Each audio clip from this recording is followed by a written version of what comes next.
আসসালামু আলাইকুম এভরিওয়ান। আপনাদের লাস্ট যে ক্লাসটা নেওয়া হয়েছিল সেই ক্লাস পর্যন্ত আমরা মোস্ট প্রবাবলি প্লাস্টিক শুরু করতে পেরেছিলাম।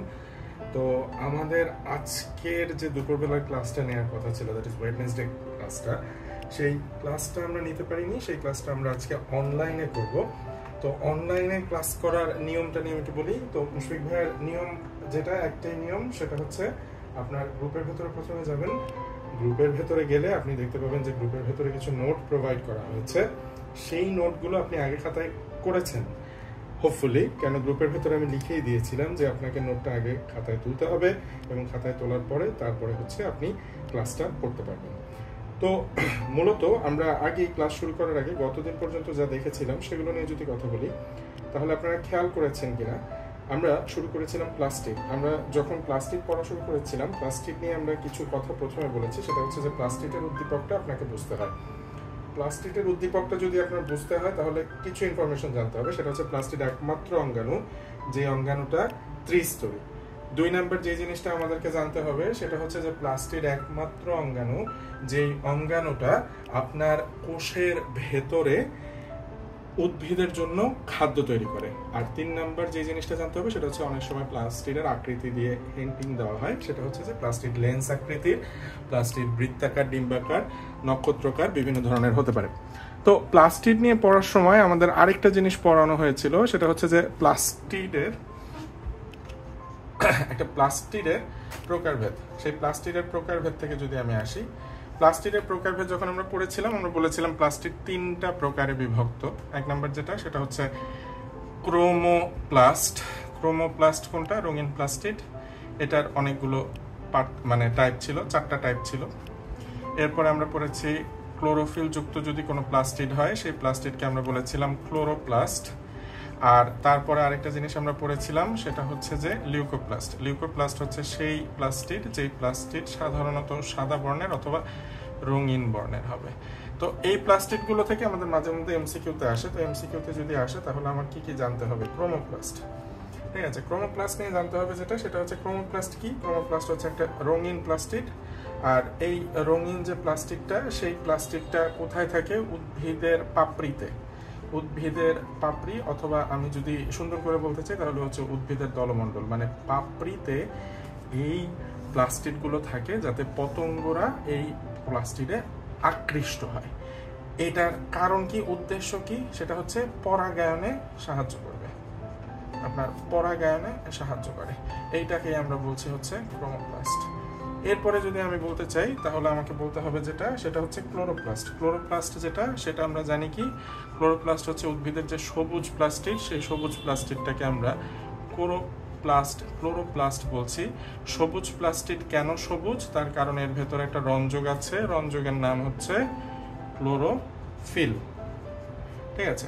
3 নাম্বার যে জিনিসটা, সেটা হচ্ছে যে ক্লোরোফিল যুক্ত যদি ক্লোরোপ্লাস্ট হয়, এখানে কি হবে? সালোক সংশ্লেষণ। উদ্ভিদ সূর্যের আলোটাকে ব্যবহার করে শক্তি তৈরি করবে।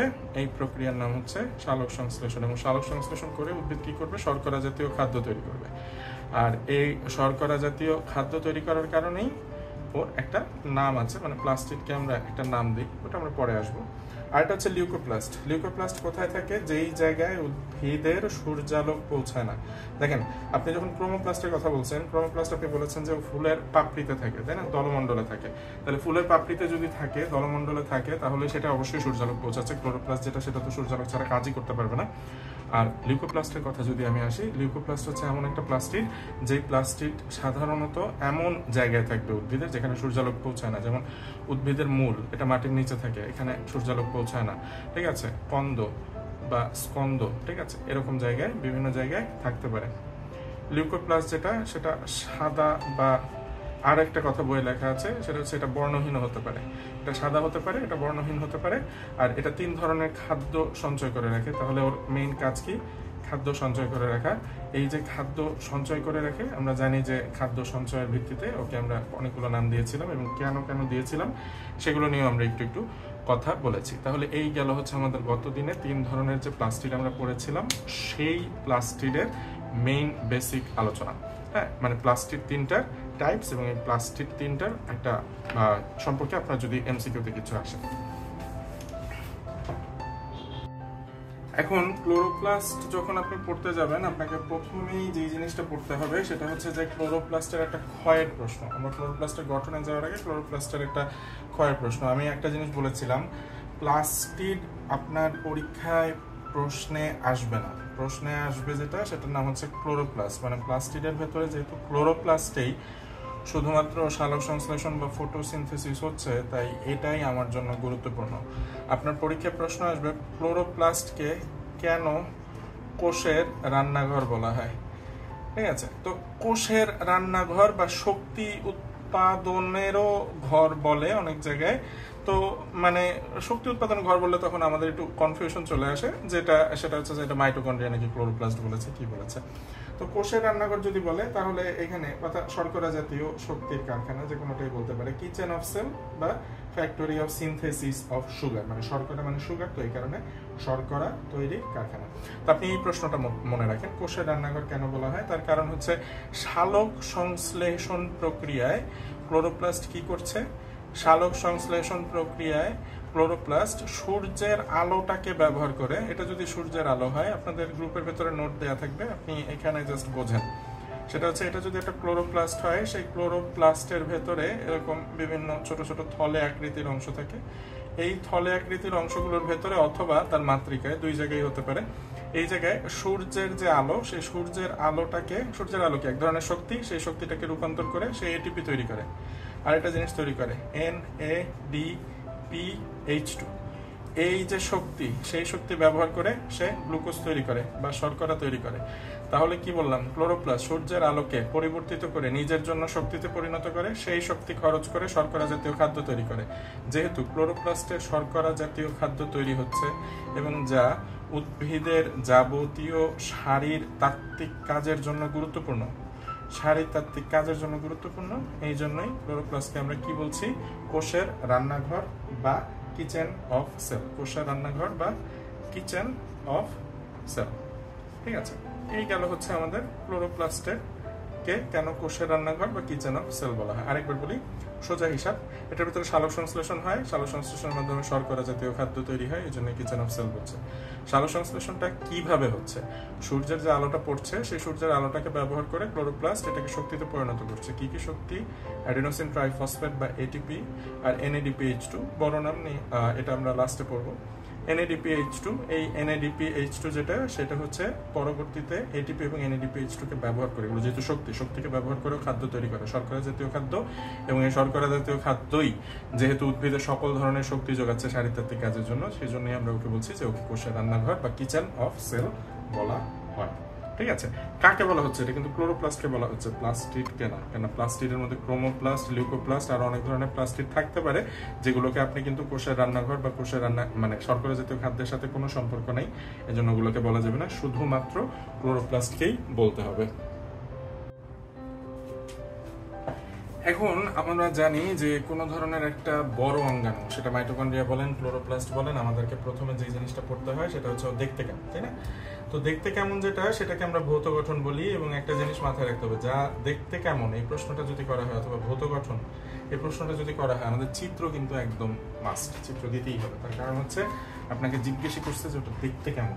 ঠিক আছে, তো দেখতে কেমন সেটা যদি আপনার খাতার ভিতরে না থাকে, আপনি বর্ণনা করতে গেলেও হিমশিম খাবেন, আর প্রশ্নের উত্তরটাও হয় না।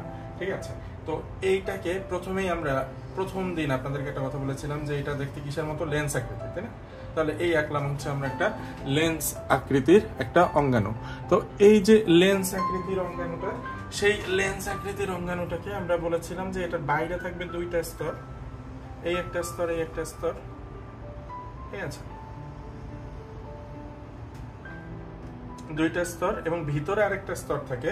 তার কারণ হচ্ছে আমরা কার পড়ছি, ভৌত গঠন। এটাও মনে আছে আশা করি যে প্লাস্টিডের ভৌত গঠন কখনো আসে না, আসলে সেটা আসবে ক্লোরোপ্লাস্ট।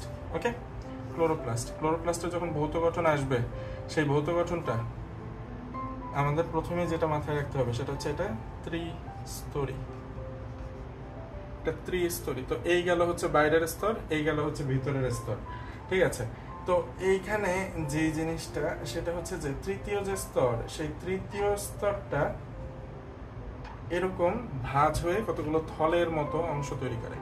ঠিক আছে, এই থলের মতো অংশগুলো আবার অনেকগুলো থাকবে, সেগুলো একজন আরেকজনের সাথে একটা নালী পথে যুক্ত। এরকম আরো কিছু থলে থাকবে,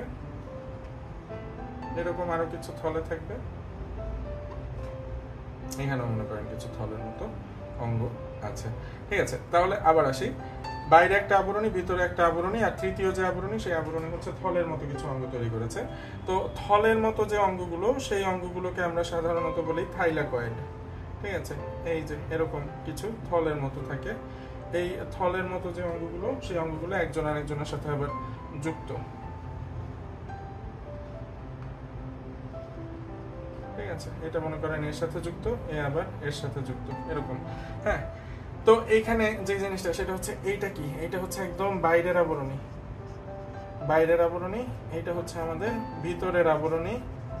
আর 3 নাম্বার যে আবরণী, সেই আবরণীটাকে আমরা কি বলছি, আবরণীটাকে আমরা বলছি এটা মাতৃকার ভেতরে, এই যে এইটা আবরণীটা মাতৃকার ভেতরে, এই মাতৃকার ভেতরে যে আবরণী, সেই আবরণীটার নাম হচ্ছে থাইলাকয়েড। থাইলাকয়েড, ঠিক আছে। আচ্ছা, এখন দেখেন এই যে থাইলাকয়েড গুলো এক একটা স্তূপের মতো আছে না, এইরকম। আমি বলতে পারি না যে এই যে তৃতীয় যে আবরণী, এটাকে আমি একটু বড় করে দেখাই, দেখেন বোঝাটাই মেইন। এই আবরণীটা এরকম কতগুলো থলের মতো তৈরি করছে, এই প্রত্যেকটাকে আপনি বলতেছেন থাইলাকয়েড। ঠিক আছে, কিন্তু এই যে থাইলাকয়েড, এই থাইলাকয়েডকে একটা স্তূপ তৈরি করছে কিনা, এই স্তূপ যে তৈরি করছে, সেই স্তূপকে আপনি কি বলবেন, গ্রানাম। এক বচন, গ্রানাম। আর সবগুলোকে একসাথে আপনি বলবেন গ্রানা। ঠিক আছে, তাহলে থাইলাকয়েডের স্তূপকে বলা হয় গ্রানাম। আর থাইলাকয়েড কি, ক্লোরোপ্লাস্টের তৃতীয় আবরণী বা তৃতীয় ঝিল্লি, মাতৃকার ভেতরে যে থলে আকৃতির, এটা একটা থলের মতো লাগে, থলে আকৃতির যে গঠন তৈরি করে, সেটাকে আপনি বলছেন থাইলাকয়েড। আর থাইলাকয়েডের যে স্তূপ, সেই স্তূপকে আপনি বলছেন গ্রানাম। এখন একটা থাইলাকয়েড আরেকটা থাইলাকয়েডের সাথে এরকম একটা নালী দিয়ে যুক্ত না, এই নালীটা থাকবে হচ্ছে ওর মাতৃকায়। এখন মাতৃকার ইংরেজি হচ্ছে স্ট্রোমা। মাতৃকাকে আপনি কি বলবেন, স্ট্রোমা। ঠিক আছে, আর মাতৃকার ভেতরে, যেহেতু ও স্ট্রোমার ভেতরে অবস্থিত, তাই ওর নাম হচ্ছে স্ট্রোমা ল্যামেলাম। তার কারণ বিজ্ঞানীরা যেটা ধারণা করেন সেটা হচ্ছে যে স্ট্রোমাটা কি, আমরা বলেছি একটু আগেই, মাতৃকা। এটা হচ্ছে কার মাতৃকা, এটা হচ্ছে ক্লোরোপ্লাস্টের মাতৃকা। ক্লোরোপ্লাস্টের মাতৃকার একটা আলাদা নাম আছে, এই নামটা হচ্ছে স্ট্রোমা। ঠিক আছে, আর ল্যামেলাম, ল্যামেলামটা একটু পাশে রাফ করেন, রাফ করে লেখেন ল্যামেলাম, শব্দটার মানে হচ্ছে চৌবাচ্চা। ঠিক আছে, তাহলে স্ট্রোমার মধ্যে যে চৌবাচ্চার মতো অংশ, একাধিক গ্রানাকে স্ট্রোমার মধ্যে, এটা তো হচ্ছে তার মাতৃকা, তাই না? এখানে ফোটা ফোটা দিয়ে দিলেই তো মাতৃকা হয়ে গেল। তো এই যে মাতৃকা, সেই মাতৃকার ভেতরে এরকম অনেকগুলো স্তূপ আছে। এই যে থাইলাকয়েড, থাইলাকয়েড, থাইলাকয়েড, থাইলাকয়েডের স্তূপের নাম গ্রানা।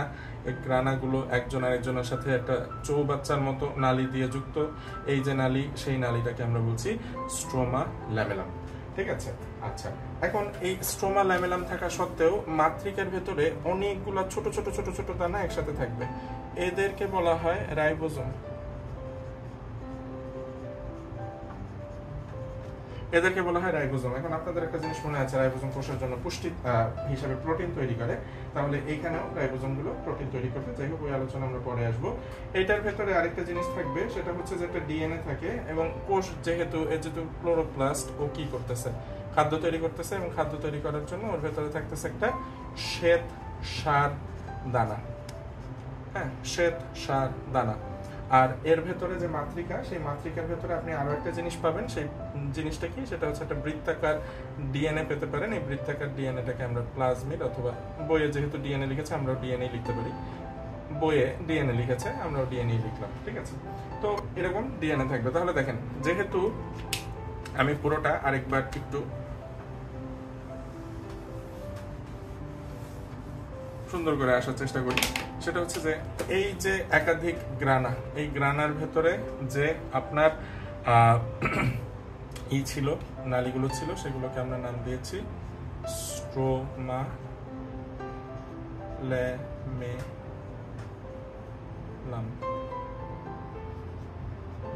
ঠিক আছে, তাহলে আমরা আবার আসি, সেটা হচ্ছে যে এইখানে একটু আঁকি। জাস্ট রাফ করার জন্য। আচ্ছা, এখানে দেখেন এর যে দুইটা আবরণী, এই দুইটা আবরণীর ভিতরে থাকবে হচ্ছে মাতৃকা। তৃতীয় আরেকটা আবরণী আছে, যে আবরণীটা এরকম থলের মতো থাইলাকয়েড তৈরি করে। আমরা মনে রাখবো কিভাবে, থলের মতো থাইলাকয়েড। এই থলের মতো যে থাইলাকয়েড, সেই থাইলাকয়েড একা থাকে না, ও একটা স্তূপ তৈরি করে থাকে। আর থাইলাকয়েডের যে স্তূপ, সেই স্তূপটাকে আমরা বলেছি গ্রানা। যেমন এখানে আমরা বলেছিলাম একটাকে বলবো থাইলাকয়েড, পুরোটাকে বলবো গ্রানা।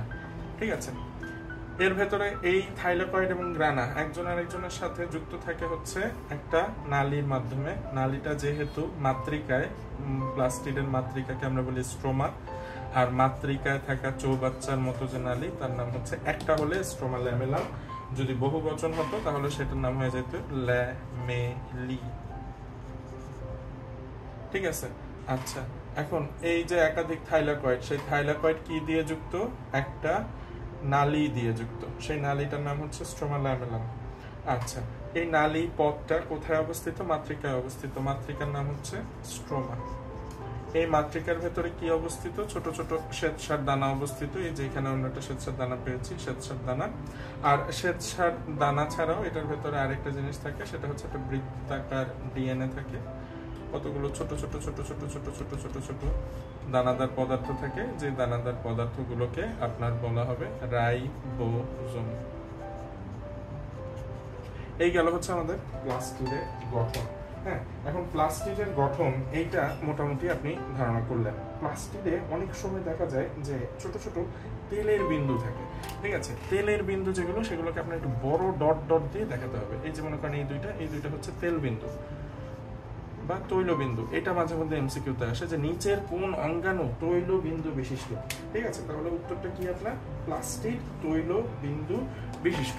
এখন এইটার যে গঠন, সেই গঠনটা যদি আপনি করতে আসেন, তাহলে আপনাকে একটা জিনিস মনে রাখতে হবে, ভৌত গঠন এবং রাসায়নিক গঠন অলমোস্ট আমরা একসাথে পড়ার চেষ্টা করব, যদিও রাসায়নিক গঠন এবং ভৌত গঠনের একটা আলাদা নোট গ্রুপে দেওয়া আছে। ঠিক আছে, তো ভৌত গঠন এবং রাসায়নিক গঠন যখন আপনি পড়তে যাবেন, তখন আপনাকে কিছু জিনিস মাথায় রাখতে হবে। সেটা হচ্ছে, আপনাদের একদম বেসিকে অনেকগুলো কথা আমি বলেছিলাম, সেই বেসিকের কথাগুলো যদি আপনি মাথায় রাখেন, ক্লাসে যেগুলো বলেছিলাম, তাহলে দেখা যাবে যে আজকের পড়াটা বেশ সহজ হয়ে যায়। ঠিক আছে, চিত্রটা আমরা বুঝতে পেরেছি, চিত্রটা তাও আমরা একটু ছোট করে রাফ করে পাশে রাখার চেষ্টা করব। তো চিত্র চাইতে আমাদের এখন বর্ণনাটা বেশি গুরুত্বপূর্ণ হয়ে দাঁড়িয়েছে। তো দেখেন, আপনি যদি ভৌত গঠন বলতে চান, তাহলে এক নম্বরে আপনাকে যে জিনিসটা নিয়ে আলোচনা করতে হয়, সেটা হচ্ছে আবরণী। হ্যাঁ, আবরণী নিয়ে যদি আমি একটু আলোচনা করতে যাই, তাহলে আমাকে আবরণীর কথা কি মাথায় রাখতে হবে? এই গেল হচ্ছে একটা প্লাস্টিড, প্লাস্টিডের ভিতরে এই থাইলাকয়েড। এই তো এখন আবরণী হচ্ছে এই একটা আবরণী, এই একটা আবরণী, আর এটাও তো আবরণী, তাই না? তাহলে এখানে যে জিনিসটা, সেটা হচ্ছে যে বাইরের আবরণী থাকবে একটা, যে আবরণীটা কি কোনো খাঁজকাটা আছে নাই, বাইরের আবরণী। আবার সেখানে আরো একটা আবরণী আছে, ভিতরের আবরণী। ঠিক আছে, ভিতরের আবরণী আরেকটা আছে, তৃতীয় আবরণী। কেন আমরা জানি এটা একটা ত্রিস্তরী অঙ্গাণু। এই যে তৃতীয় আবরণী, বাইরের আবরণী আর ভিতরের আবরণী, এই দুইটা দেখতে একই রকম, এটা আর এটা, এই দুইটা দেখতে একই রকম। আপনাদের মনে আছে ক্লোরোপ্লাস্ট আর যেখানেই থাকুক, ও তো প্রাণী কোষে থাকবে না, তাই না? তাহলে বাইরের আবরণী, ভিতরের আবরণী যেটা, সেটা যদি ঝিল্লিও হয়, এ কিন্তু প্রোটিনের তৈরি হবে না, ঠিক কিনা? ও কিসের তৈরি হবে? ও তৈরি হবে মূলত শর্করা।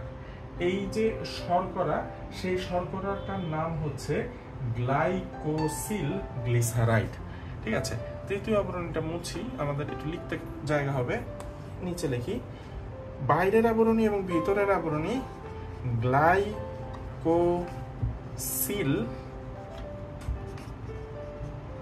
গ্লিসারাইডে তৈরি। ওকে, আচ্ছা, তৃতীয় যে আবরণী, সেই তৃতীয় আবরণী কি করে? তৃতীয় আবরণী থলের মতন থাইলাকয়েড তৈরি করে। আর এই যে থাইলাকয়েড, সেই থাইলাকয়েডের ভেতরেই থাকবে হচ্ছে আপনার এটিপি সিনথেটেজ। ঠিক আছে, যে শক্তি তৈরি করতে পারে এবং এই শক্তি দিয়ে পরবর্তীতে সে খাদ্য তৈরি করে। তাহলে থাইলাকয়েডের কাজ কি?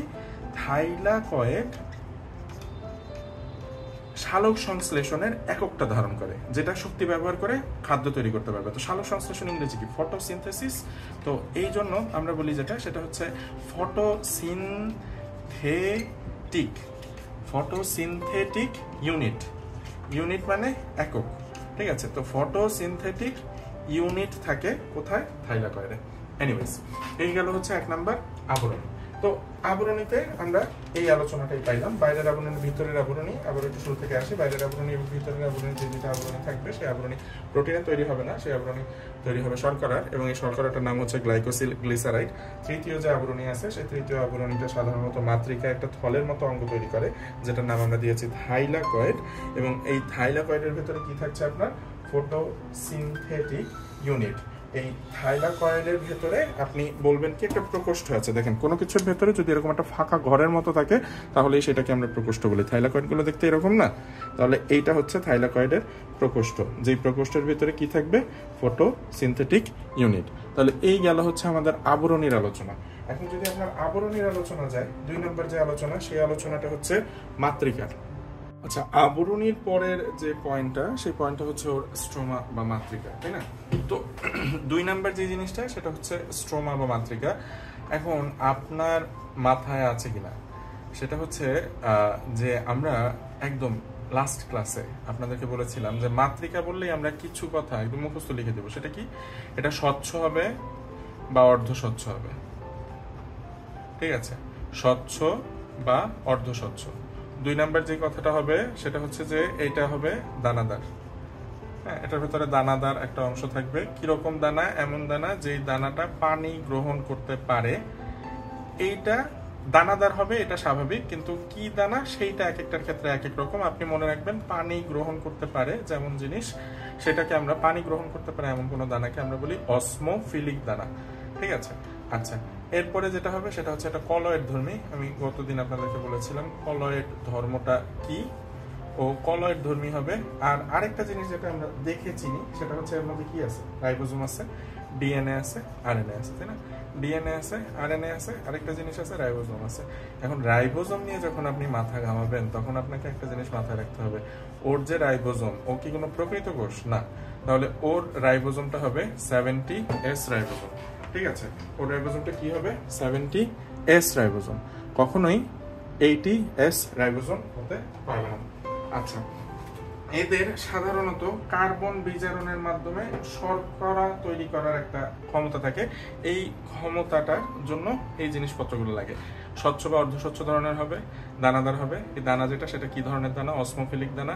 অসমোফিলিক দানার বাংলা নাম হচ্ছে পানিগ্রাহী, বা যে পানি গ্রহণ করতে পারে এমন দানা। ও কলয়েড ধর্মী হবে, ওর মধ্যে ডিএনএ থাকবে, ওর মধ্যে আরএনএ থাকবে, আর রাইবোজোম যেটা থাকবে সে হবে 70S, ঠিক আছে? আচ্ছা, এখন 3 নাম্বার যদি আমরা গঠন নিয়ে আলোচনা করতে যাই, 3 নাম্বার যে গঠন সে হচ্ছে কি? থাইলাকয়েড এবং গ্রানাম। তো থাইলাকয়েড এবং গ্রানাম নিয়ে আমি যদি কথা বলতে চাই তাহলে দেখেন, আমি একটু আগেই কিন্তু আপনাদেরকে বলেছিলাম যে থাইলাকয়েড ও গ্রানাম। থাইলাকয়েড কি? ওই যে তৃতীয় স্তর ছিল, সেই তৃতীয় স্তরটা স্ট্রোমায়, তৃতীয় স্তর স্ট্রোমা বা মাতৃকায় একটা থলে আকৃতির গঠন তৈরি করে, থলে গঠন করে। সেই থলে যেটা, সেইটাকেই আপনি কি বলবেন? থাইলাকয়েড।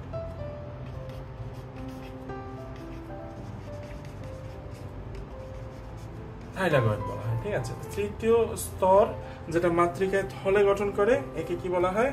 থাইলাকয়েড বলা হয়। আচ্ছা, এই থাইলাকয়েড গুলোকে সাধারণত পরীক্ষায় আসে যে থাইলাকয়েড কাকে বলে। থাইলাকয়েড গুলোর দৈর্ঘ্য কত? 100 থেকে 300 অ্যাংস্ট্রম পর্যন্ত হতে পারে। 100 থেকে 300 অ্যাংস্ট্রম পর্যন্ত হতে পারে। এবং এই থাইলাকয়েডের ভিতরে আমি একটু আগে বলেছি যে একটা থাইলাকয়েড কি এরকম না? থাইলাকয়েডের ভেতরে যে একটা ফাঁকা জায়গা আছে, এই ফাঁকা জায়গাগুলোকে আমরা বলবো হচ্ছে থাইলাকয়েডের প্রকোষ্ঠ। এই থাইলাকয়েডের প্রকোষ্ঠ নিয়ে যখন আপনি কথা বলতে যাবেন তখন আপনাকে কিছু কথা মাথায় রাখতে হবে। সেটা হচ্ছে থাইলাকয়েডের প্রকোষ্ঠ বিভিন্ন ধরনের রাসায়নিক পদার্থ ধারণ করে, যা এই উদ্ভিদের সালোক সংশ্লেষণ প্রক্রিয়ায় হেল্প করবে। ওকে, আচ্ছা, উদ্ভিদের সালোক সংশ্লেষণ প্রক্রিয়া যেহেতু থাইলাকয়েড হেল্প করবে, এই থাইলাকয়েডের ভেতরে তাহলে কি কি রাসায়নিক পদার্থ থাকতে পারে? এটা কি থাইলাকয়েডের প্রকোষ্ঠ। এই প্রকোষ্ঠের ভেতরে অনেক ধরনের রাসায়নিক পদার্থ থাকতে পারে। সেই রাসায়নিক পদার্থগুলোর নাম হচ্ছে, দেখেন, বিভিন্ন ধরনের রঞ্জক পদার্থ থাকে। আপনারা রঞ্জক পদার্থ নিয়ে বলেছিলাম যে ক্লোরোফিল 2 ধরনের, একটা হচ্ছে ক্লোরোফিল এ, কিন্তু কি কি নাম সেটা বলিনি, বলেছিলাম জাস্ট 2 ধরনের। একটা মনে রাখবেন এভাবে, একটা নাম হচ্ছে ক্লোরোফিল এ আর একটা নাম হচ্ছে ক্লোরোফিল বি। তাহলে এই ক্লোরোফিল এ এবং ক্লোরোফিল বি এটা কোথায় থাকবে? থাইলাকয়েডের প্রকোষ্ঠে। ঠিক আছে, এরপরে যে জিনিসটা থাকবে সেটা হচ্ছে ওই যে হলুদ রব সবুজ বা সবুজ আর হলুদ যেটাই বলেন, সেইটার যে রঞ্জক পদার্থ নাম কি ছিল? জ্যান্থোফিল। আর আরেকটা জিনিস থাকে, সেটা কি? গাজরের মধ্যে থাকে, নাম কি? Carotene, carrot. তাহলে এটার নাম কি? ক্যারোটিন। ক্যারোট থেকে এসেছে বলে রং কি? রং হচ্ছে কমলা। তাহলে এই প্রকোষ্ঠের ভেতরে chlorophyll A, chlorophyll B, xanthophyll এবং ক্যারোটিন, এই 4টা রঞ্জক পদার্থ থাকে। এই রঞ্জক পদার্থগুলো আপনার সাধারণত থাইলাকয়েডের খাদ্য তৈরিতে হেল্প করে। এছাড়া আরো বিভিন্ন জিনিসপত্র থাকে, যেমন দেখেন, আপনি ছবি যখন এঁকেছেন তখন কি ওর মধ্যে তেল বিন্দু দিচ্ছেন না? তেল বিন্দু মানে কি? ফ্যাট। তাহলে কি লিপিড আছে। আবার যেহেতু কোনো রাসায়নিক বিক্রিয়া, আমরা জানি উদ্ভিদ এবং প্রাণী, দ্যাট ইজ জীবের রাসায়নিক বিক্রিয়া এনজাইম লাগে, তাহলে প্রত্যেকটা থাইলাকয়েডের ভেতরে ক্লোরোফিল এ থাকবে, ক্লোরোফিল বি থাকবে, জ্যান্থোফিল থাকবে, ক্যারোটিন থাকবে, লিপিড থাকবে, এনজাইম থাকবে। ঠিক আছে, এই যে জিনিসপত্রগুলো থাকে, এই জিনিসপত্রের সাথে আবার কিছু কিছু উদ্ভিদে দেখা যায় যে ক্রিস্টাল থাকে, কিছু ক্রিস্টাল থাকে বা স্ফটিকাকার পদার্থ, যেটাকে আপনি বাংলায় বলেন ক্রিস্টাল বা স্ফটিকাকার পদার্থ। এই সবাইকে একসাথে বলা হয় কোয়ান্টোসোম।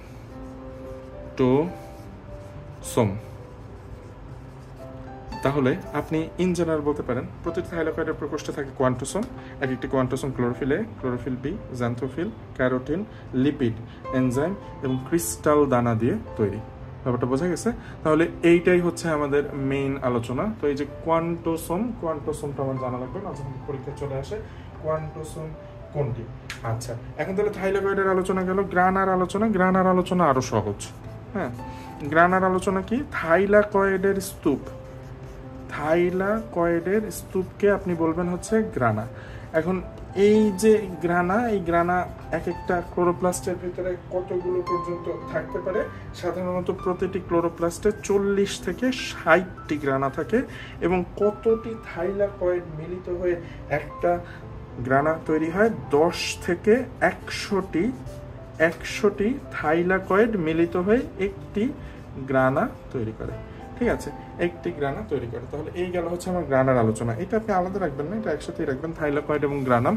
সেটা কি? সেটা হচ্ছে যে থাইলাকয়েডের স্তূপ 10 থেকে 60টি পর্যন্ত হতে পারে এক একটা ক্লোরোপ্লাস্টের ভেতরে, আর ক্লোরোপ্লাস্টের ভেতরে মূলত 10 থেকে 100টি থাইলাকয়েড স্তূপ হয়ে একটি গ্রানা তৈরি করে। আচ্ছা, একটু আগে মানে ভুল বলেছি, 40 থেকে 60টি গ্রানা থাকে। যাই হোক, আচ্ছা, স্ট্রোমা ল্যামেলি নিয়ে আর কি বলবো? স্ট্রোমা ল্যামেলি হচ্ছে যে ওই থাইলাকয়েডের যে স্তূপ, গ্রানা, সেই গ্রানাগুলোর সংযোগ। ঠিক আছে, তো আমরা একটু তাও জাস্ট উল্লেখের খাতিরে বলি, 4 নাম্বার যেটা, সেটার নাম ছিল হচ্ছে আমাদের স্ট্রোমা ল্যামেলি। হ্যাঁ, স্ট্রোমা ল্যামেলি কি? স্ট্রোমা ল্যামেলি হচ্ছে আমাদের যে থাইলাকয়েডের স্তূপ ছিল, সেই স্তূপগুলোর মধ্যে যে সংযোগ নালী, সেই সংযোগ নালী। আচ্ছা, এরপরে যেটা থাকবে সেটা হচ্ছে একটা জিনিস মাথায় রাখবেন, মাইটোকন্ড্রিয়া যেমন এটিপি তৈরি করার প্রয়োজন ছিল, ঠিক তেমনি আমার সালোক সংশ্লেষণের আগেও এটিপি তৈরি করার প্রয়োজন আছে। ঠিক আছে, তো এটিপি ছাড়া কখনোই সালোক সংশ্লেষণ প্রক্রিয়া হতে পারে না। তো এটিপি তৈরি করার জন্য আমরা জানি কি, এটিপি তৈরি করার একটা এনজাইম লাগবে, সেই এনজাইমগুলোর নাম হচ্ছে এটিপি সিনথেজ। এবং আরেকটা জিনিস লাগে, সেটা হচ্ছে যে একটু আগে বলেছি ফটোসিনথেটিক ইউনিট। ফটোসিনথেটিক ইউনিট মানে কি? যে জায়গায় সালোক সংশ্লেষণ হবে এবং এই সালোক সংশ্লেষণের একক, হ্যাঁ, এটার নাম হচ্ছে ফটোসিনথেটিক ইউনিট। ওকে, এটিপি সিনথেজ এবং ফটোসিনথেটিক ইউনিট থাকবে। এই এটিপি সিনথেজ এবং ফটোসিনথেটিক ইউনিট এটা কোথায় থাকে? এটা থাকবে হচ্ছে থাইলাকয়েডে। আমরা থাইলাকয়েডের যখন আলোচনা করেছিলাম তখনও বলেছিলাম এটা থাইলাকয়েডে অবস্থিত। এবং আরেকটা জিনিস যেটা, সেটা হচ্ছে যে এইটা ভেতরে কি থাকে? কি থাকবে, এইটা তৈরি করার জন্য বিভিন্ন ধরনের এনজাইম থাকবে, তাই না? এনজাইম থাকবে। এই যে এনজাইমের মধ্যে একটা এনজাইমের নাম কি? এটিপি সিনথেজ। ঠিক আছে, আরো কিছু জিনিসপত্র থাকবে আর বিভিন্ন ধরনের রঞ্জক থাকবে। ওই রঞ্জকের মধ্যে আপনি কি কি বলবেন? ক্লোরোফিল এ, ক্লোরোফিল বি, তারপরে হচ্ছে ক্যারোটিন, তারপরে হচ্ছে জ্যান্থোফিল, এরকম বিভিন্ন ধরনের রঞ্জক থাকে। রঞ্জকে সাধারণত 300 থেকে 400টি অণু থাকে। এবং আরেকটা জিনিস আমাকে মাথায় রাখতে হবে, সেটা হচ্ছে এছাড়া বিভিন্ন ধরনের এক্সট্রা জিনিস থাকে, সেটা হচ্ছে এনজাইম থাকতে পারে, ধাতু থাকতে পারে, ধাতু বলতে মেটাল এলিমেন্টস থাকতে পারে। ঠিক আছে, কুইনন থাকতে পারে। কুইনন একটা রাসায়নিক পদার্থ, আমরা সামনে পড়বো ক্লাস 2 কুইনন। ঠিক আছে, কুইনন থাকতে পারে, সালফোলিপিড থাকতে পারে, আর শেষমেশ যেটা থাকতে পারে সেটা হচ্ছে সালফোলিপিডের খালাতো ভাই ফসফোলিপিড। হ্যাঁ, এনজাইম, ধাতু, কুইনন, সালফোলিপিড, আর একটা কি? ফসফোলিপিড। এই জিনিসপত্রগুলো থাকতে পারে। এই সব কিছু মিলে একটা এটিপি সিনথেজ এবং যেটা তৈরি হয়েছে ফটোসিনথেটিক ইউনিট।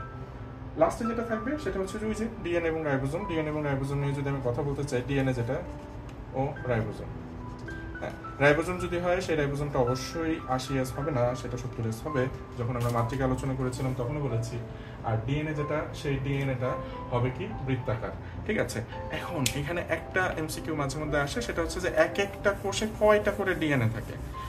এক একটা কোষে সাধারণত একই আকৃতির অনেকগুলো করে ডিএনএ থাকবে। হ্যাঁ, তো ডিএনএ যেটা থাকে সেটা হবে অবশ্যই বৃত্তাকার। আর আরেকটা জিনিস যেটা, সেটা আমরা কি বলবো, সেটা হচ্ছে যে প্রতিটি ডিএনএ হবে সম আকৃতির। প্রতিটি ডিএনএ হবে সম আকৃতির, এবং এই সম আকৃতির যে ডিএনএটা আছে সেই ডিএনএটাই আপনাকে পড়তে হবে। এবং প্রতিটা কোষে মূলত 200টি ডিএনএ দেখা যায়। এই ডিএনএ গুলোকে আমরা অবশ্যই বৃত্তাকার ডিএনএ বলছি। ঠিক আছে, আচ্ছা, আরেকটা জিনিস যেটা বললাম সেটা হচ্ছে রাইবোজোম। রাইবোজোম যদি থাকে, রাইবোজোমটা অবশ্যই কি হবে? আদি রাইবোজোম। আর আমরা জানি আদি রাইবোজোম যেটা, সেটা মিস্টার ভেদবার্গ 2টা রাইবোজোমে ভাগ করেছেন, এটা হবে 70। কাহিনী শেষ। তাহলে এই 6টা যে অংশ, এই 6টা অংশ নিয়ে এক একটি ক্লোরোপ্লাস্ট গঠিত হয়। তাহলে এই গেল হচ্ছে আমাদের ক্লোরোপ্লাস্টের প্রকারভেদ আর ক্লোরোপ্লাস্টের ভৌত গঠন। ঠিক আছে, আচ্ছা, ক্লোরোপ্লাস্টের ভৌত গঠনটা যেহেতু শেষ হলো, এখন আমাদের দরকার হচ্ছে ক্লোরোপ্লাস্টের রাসায়নিক গঠন। তো ক্লোরোপ্লাস্টের রাসায়নিক গঠনটা আপনি কিন্তু ভৌত গঠনের সাথে করে ফেলেছেন। তো এখানে মূলত আমাকে একটু জানতে হবে যে আমরা ভৌত গঠনে যে রাসায়নিক পদার্থগুলোর নাম বলেছিলাম, সেই রাসায়নিক পদার্থগুলোকে এখন আমাদের একটু সাজাতে হবে। তো মেইনলি আমি যখন ক্লোরোপ্লাস্টের রাসায়নিক গঠন বলবো, তখন আমাকে মাথায় রাখতে হবে ওই যে আমি বাইরে থেকে ভেতরের থেকে আসি, আবরণের ভেতরে কি কি ছিল, তারপরে হচ্ছে মাতৃকার ভেতরে কি কি ছিল, থাইলাকয়েডের ভেতরে কি কি পেয়েছি, এই সব কিছুকে যদি আমি একসাথে লিখতে পারি তাহলেই হয়ে যাবে ক্লোরোপ্লাস্টের রাসায়নিক গঠন। হ্যাঁ, এখন ক্লোরোপ্লাস্টের রাসায়নিক গঠন নিয়ে যখন আপনি কথা বলবেন, তখন আপনাকে প্রথমে ওর ভেতরে কি ছিল? শর্করা বা কার্বোহাইড্রেট। ঠিক আছে, এরপরে ছিল আমিষ বা প্রোটিন, এরপরে ছিল ওই যে ছোট ছোট তেলের বিন্দু, তাহলে সেটাকে আমরা কি বলতে পারি? চর্বিকণা বা লিপিড। তারপরে কি ছিল? এটিপি তৈরি করার জন্য এটিপি সিনথেজ, তাহলে সেটা একটা এনজাইম। আরো কিছু জিনিস থাকে, সেটাকে আমরা কোএনজাইম বলি। তো কোএনজাইম কি, এগুলো আমরা জানবো অধ্যায় 3 জৈব রসায়নের এনজাইম অংশ আলোচনায়। তাহলে এনজাইম থাকবে, কোএনজাইম থাকবে। এই এনজাইম এবং কোএনজাইমের সাথে আরো কিছু জিনিসপত্র থাকবে, সেগুলো হচ্ছে বিভিন্ন ধরনের রঞ্জক থাকবে। আমরা জানি রঞ্জক হিসেবে কি কি থাকতে পারে। রঞ্জক হিসেবে থাকতে পারে ক্লোরোফিল এ, ক্লোরোফিল বি, আর হচ্ছে chlorophyll A, chlorophyll B, xanthophyll, আর হচ্ছে কি থাকতে পারে? আর থাকতে পারে হচ্ছে ক্যারোটিন। এই সব কিছু মিলে মূলত হবে কি আমার একটা ক্লোরোপ্লাস্টের রাসায়নিক গঠন। এখন এটা যে পার্সেন্টেজ, এই পার্সেন্টেজটা ফর এমসিকিউ আপনি মনে রাখতে পারেন। আর রাসায়নিক গঠন যেটা, সেটা হচ্ছে আপনার সিকিউ এর জন্য। আবরণ যেটা, সেটা শর্করা দিয়ে তৈরি হয়েছে, প্রোটিন লিপিডও থাকতে পারে। মাতৃকার ভেতরে প্রোটিন লিপিড থাকে, এনজাইম কোএনজাইম থাকে। রঞ্জক পদার্থ হিসেবে ক্লোরোফিল এ থাকে, ক্লোরোফিল বি থাকে, জ্যান্থোফিল থাকে। আর আরো কিছু জিনিসপত্র থাকে, সেটা কি? সেটা হচ্ছে যে আমাদের ক্যারোটিন থাকে। আর আরেকটা জিনিস যেটা থাকে সেটা হচ্ছে ডিএনএ থাকবে এবং আরএনএ থাকবে। ঠিক আছে। এখন এই যে ডিএনএ আরএনএ এর কথা আপনি বললেন, আপনি এই সব কিছুর এখন আপনি যদি কাজ বলার চেষ্টা করেন তাহলেই দেখবেন আপনার কাজটাও কিন্তু সহজ হয়ে যাচ্ছে। কারণ গতদিন যখন আমি মাইটোকন্ড্রিয়া পড়েছিলাম তখনকার বেসিকটা যদি আপনার মাথায় থাকে তাহলে আপনার কাজ করতে সুবিধা হবে। কাজের ভেতরে আমরা ফার্স্টে যে কথাটা বলবো সেটা হচ্ছে যে 1 নাম্বার, ও কি করতে সাহায্য করছে, ও শর্করা জাতীয় খাদ্য তৈরি করতেছে, তাই না? শর্করা জাতীয় খাদ্য তৈরি করে কোন প্রক্রিয়ায়? সালোক সংশ্লেষণ প্রক্রিয়ায়। এখন শর্করা জাতীয় খাদ্য যে তৈরি করে, এইটা তৈরি করে কিভাবে? সূর্যের যে আলো, সেই সূর্যালোককে ও কি করে নিজের ভেতরে শক্তিতে রূপান্তর করবে। যেই শক্তি ব্যবহার করে ও পরবর্তীতে কি করছে? শর্করা জাতীয় খাদ্য তৈরি করছে। তাহলে 1 নাম্বার আমরা কি বললাম? খাদ্য। 2 নাম্বার বললাম আমরা হচ্ছে শক্তির রূপান্তর। 3 নাম্বার যে কথা সেটা হচ্ছে ডিএনএ এবং আরএনএ আছে, তাহলে ও কি করতে পারে? ওর ডিএনএ এবং আরএনএ যদি থাকে তাহলে ওকে আমি বলতে পারি না ও বংশগতীয় বৈশিষ্ট্যের বহন করতে পারে। ওর মাতৃকায় যেহেতু ডিএনএ এবং আরএনএ আছে তাহলে ওর আরেকটা ক্ষমতা থাকবে, সেটাকে আমরা বলবো সাইটোপ্লাজমিক ইনহেরিটেন্স করতে পারে। মানে হচ্ছে সাইটোপ্লাজমের মাধ্যমে ইনহেরিটেড বৈশিষ্ট্য, মানে পূর্বপুরুষের যে বৈশিষ্ট্য সেই বৈশিষ্ট্যটা উত্তরসূরিদের মধ্যে প্রবাহিত করতে পারে। আর আরেকটা জিনিস যেটা আপনাকে মাথায় রাখতে হবে সেটা হচ্ছে যে ও ফটো রেসপিরেশন করে। What is photo respiration? Respiration মানে শ্বসন।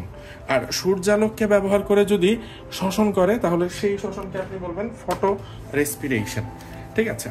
আচ্ছা, তাহলে 5 নাম্বার যে বৈশিষ্ট্য সেটা হচ্ছে আমরা বলবো ফটো রেসপিরেশন, বা আপনি যদি বলতে চান সেটা হচ্ছে ফটো রেসপিরেশনটা বাংলা কি? বাংলা হচ্ছে ফটো শব্দটার মানে হচ্ছে শালক। সূর্যের আলো ব্যবহার করে যদি কোনো কিছু হয় সেটাকে আমরা বলবো শালক।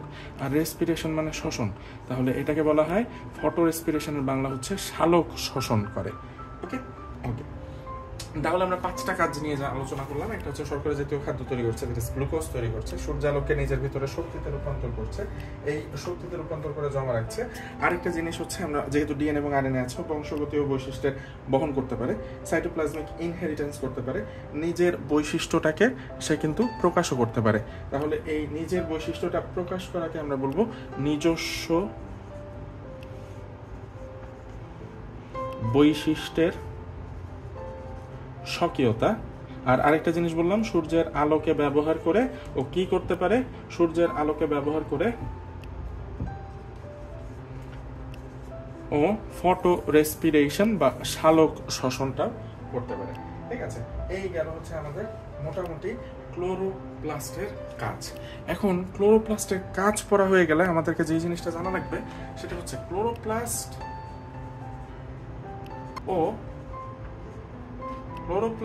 ও মাইটোকন্ড্রিয়া, এই দুইজনের ভেতরে আপনি কি কি মিল পাবেন? মাইটোকন্ড্রিয়ার মিল। এখন এই মিলগুলো নিয়ে যদি আমি আলোচনা করতে চাই তাহলে আমাকে মাথায় রাখতে হবে যেটা সেটা হচ্ছে ক্লোরোপ্লাস্ট এবং মাইটোকন্ড্রিয়া দুইটার ভেতরে অনেকগুলো মিল আছে। ঠিক আছে, যেমন আপনি ওদেরকে আগে বলেছিলেন সিম্বায়ন্ট। হ্যাঁ, আমরা এন্ডোসিম্বায়ন্টের যে সংজ্ঞা পড়েছিলাম সেখানে একটা ছন্দ দিয়ে পড়েছিলাম। সেই ছন্দে আমরা বলেছিলাম যে ক্লোরোপ্লাস্ট এবং মাইটোকন্ড্রিয়া যে দুইটা আছে সেই দুইটা মূলত কি করছে? ও মূলত আপনার বিভিন্ন ধরনের এন্ডোসিম্বায়ন্টিক বৈশিষ্ট্যের কারণে ওকে আমরা এন্ডোসিম্বায়ন্ট বলেছি। আচ্ছা, ওইটা আমরা পরে গেলাম। আমরা ফার্স্টে বলতে পারি ওরা দুইজনই ঝিল্লিযুক্ত, ঠিক কিনা? কারণ আমাদের যে ছন্দ ছিল ঝিল্লিযুক্ত অঙ্গাণু, সেই ঝিল্লিযুক্ত অঙ্গাণু দুইটাতেই কিন্তু ফার্স্টেই তো মাইটোকন্ড্রিয়া, পরে কিন্তু ক্লোরোপ্লাস্ট ছিল ঝিল্লিযুক্ত। 2 নাম্বার যেটা সেটা হচ্ছে ওদের নিজস্ব ডিএনএ আছে। এই নিজস্ব ডিএনএ থাকার কারণে ওদের নির্দিষ্ট কিছু বৈশিষ্ট্য আছে। ওরা দুইজনই এন্ডোসিম্বায়ন্ট। নিজস্ব ডিএনএ কোথায় পেলো? এন্ডোসিম্বায়ন্টের কারণ এন্ডোসিম্বায়ন্ট হয়েছে বলেই পেয়েছে।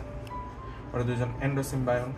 ওরা দুইজনই এটিপি তৈরির এনজাইম ধারণ করে। এই এটিপি তৈরির enzyme, that is ATP synthase, ATP তৈরির এনজাইম ধারণ করার কারণে ওকে আমরা বলেছি যে ও নিজে শক্তি তৈরি করতে পারে। আর এই দুইটার ভেতরেই একটা মুক্ত ইলেকট্রনের প্রবাহ থাকবে, আর মুক্ত ইলেকট্রনের প্রবাহ থাকাটাকে আমরা বলবো কি ইলেকট্রন ট্রান্সপোর্ট চেইন। এরা দুইজনই ইলেকট্রন ট্রান্সপোর্ট চেইনটাকে ধারণ করে। এই গেল হচ্ছে মাইটোকন্ড্রিয়া এবং ক্লোরোপ্লাস্টের মধ্যে সাদৃশ্য। তাহলে আমরা কি কি জানলাম? আমরা ক্লোরোপ্লাস্টে শিখছি প্রকারভেদ, আমরা ক্লোরোপ্লাস্টে শিখছি চিত্র,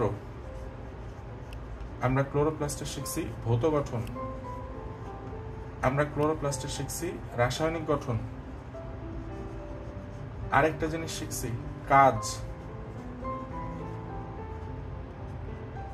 আর কাজের পর আমরা যেটা শিখলাম সেটা হচ্ছে যে ক্লোরোপ্লাস্ট এবং মাইটোকন্ড্রিয়ার কি কি মিল আছে। এই কয়টাই হচ্ছে আমাদের ক্লোরোপ্লাস্টের প্রশ্ন। হোপফুলি আপনারা ক্লাসটা বুঝতে পেরেছেন। যদি কোনো সমস্যা থাকে তাহলে তো অবভিয়াসলি আমরা ফিজিক্যাল ক্লাসে সেটা নিয়ে ডিসকাস করতে পারবো।